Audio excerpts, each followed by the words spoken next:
नमस्कार शेतकरी मित्रांनो. अवकाळी पावसाचा ड्रॅगन शेतीवर दुष्परिणाम होतोय का? खरं तर खूप असा महत्त्वाचा विषय आहे. आणि जसं जसं वातावरण बदलते तसं पिकामध्ये सुद्धा आपल्याला वेगवेगळे बदल पाहायला भेटत असतात. आणि तेच बदल आपल्याला जाणून घेणं फार गरजेचं असतं. कारण की दरवर्षी उन्हाळ्यामध्ये आपल्याला प्रत्येक फळपिकावरती वेगवेगळ्या पद्धतीने काम करावं लागत असतं. अगदी पेरू झालं, सीताफळ झालं, आंबा झालं, अगदी ड्रॅगन फ्रूटसुद्धा. ह्या ड्रॅगन फ्रूटसुद्धा मध्ये सुद्धा आपल्याला वेगवेगळे दुष्परिणाम पाहायला भेटत असतात. आणि यावर्षी साधारणतः एप्रिलमध्ये 2 वेळा आपल्याला अवकाळी पावसाचा तडाखा बसला.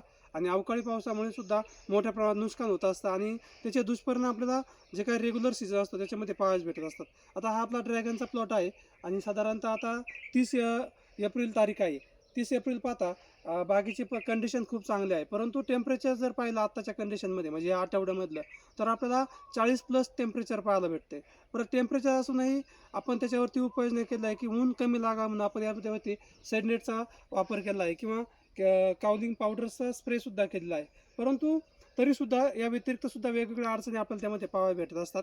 आणि तो म्हणजे सगळ्यात महत्त्वाचा म्हणजे अवकाळी पाऊस. आता या अवकाळी पावसाचे खूप दुष्परिणाम आपल्या पिकावरती होत असतात.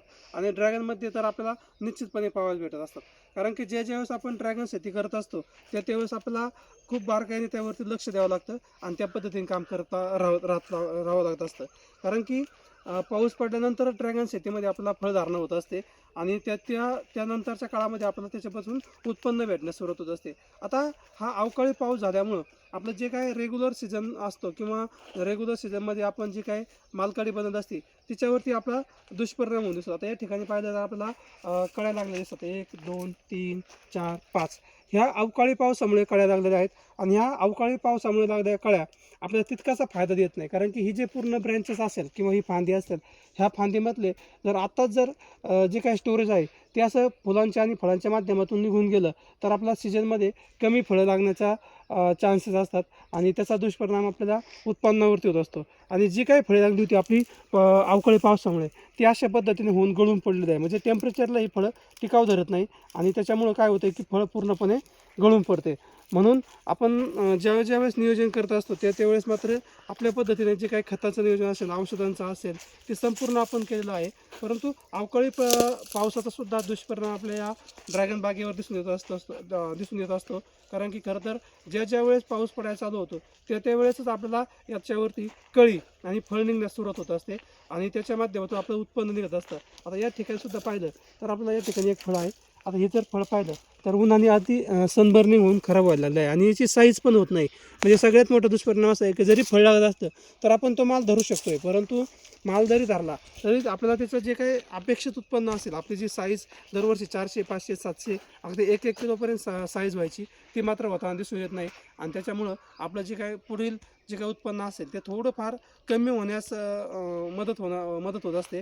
त्याच्यामुळं शक्यतो अवकाळी पाऊस नाही झाला तर शेतकऱ्यांच्या खूप फायद्याचा असतो. कारण की अवकाळी पावसामुळे गारपीट असेल किंवा वादळ असेल या गोष्टीमुळे बरेच तोटे होत असतात आणि त्याचा दुष्परिणाम आपल्या फळपिकावरती होत असतो. या ठिकाणी पाहिलं तर आणखी पण पाहिलं तर आपल्याला या ठिकाणी पाहायला भेटतं की इथे या ठिकाणी 4 कळी निघलेली आहे एकाच ठिकाणी. आता ही कळी पावसाचा ज्याच्या वेळेस ऊन टेम्परेचर असेल त्यावेळेस मात्र याची साईज होणार नाही किंवा जरी थोडी मोठी झाली तर ही पुन्हा कळून पडणार आहे. आणि जरी राहिली टिकली तर सनबर्निंगमुळे ती खराब होऊ शकते.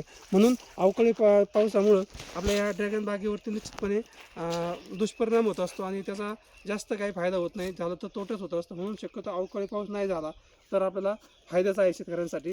त्या दृष्टीने आपल्याला बागेकडे लक्ष देणं गरजेचं आहे. ज्या ठिकाणी कळी निघाली असेल ती कळी जरी थोडी मोठी झाली तरी फळ तेवढं क्वालिटीचं बनत नाही किंवा त्याची साईज बनत नाही. म्हणून झाडामध्ये स्टोरेज राहणं गरजेचं असतं आणि त्या पद्धतीने काम करणं गरजेचं असतं. म्हणून आपण शेती करत असताना आपल्याला या बारकावे लक्षात घेणं गरजेचं असतं आणि त्याच्या माध्यमातून जर आपण काम केलं तर निश्चितपणे त्याचा फायदा होत असतो आणि आपलं उत्पन्न वाढीस आपल्याला मदत होत असते. धन्यवाद.